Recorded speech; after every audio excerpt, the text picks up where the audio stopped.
Aloha, I'm Dr. Val, Doctor of Psychology. And I'm Dr. Mark, agronomist or doctor in plant sciences. And we're here today with your Coronavirus Day tip that has to do with relationships. It's entitled Languages of Love. Now, Gary Chapman wrote a book called The 5 Love Languages. The reason why we're sharing this with you is that, I'm not sure you know this, but Mark and I were separated for 2.5 years towards the beginning of our marriage. And we looked for ways of putting our marriage back together.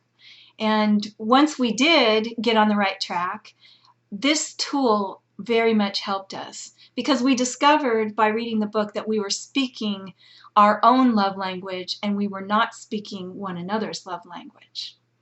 So the 5 love languages, a book written by Gary Chapman, identified 5 common languages, and we all speak them in different amounts, but we have maybe 1 or 2 that are primary.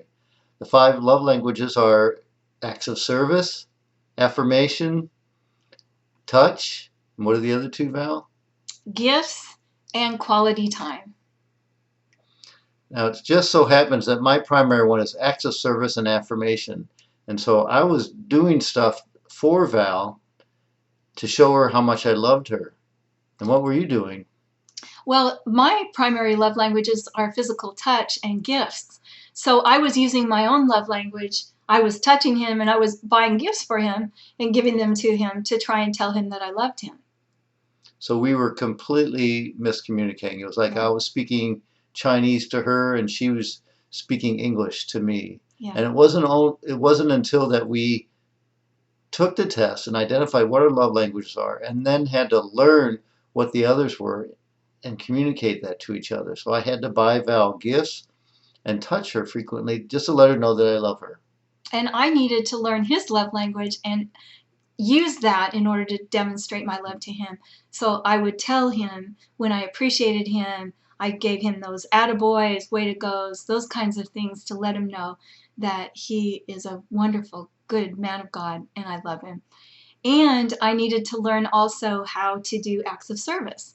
So making dinner and the laundry, but also once in a while helping him wash the car and that kind of thing really touches his heart.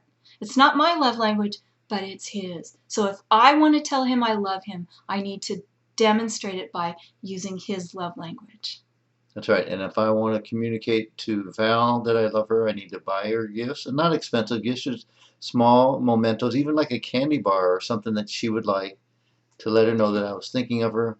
Or as I'm walking around, just tap her on the shoulder, on the head, let her know I'm thinking of her.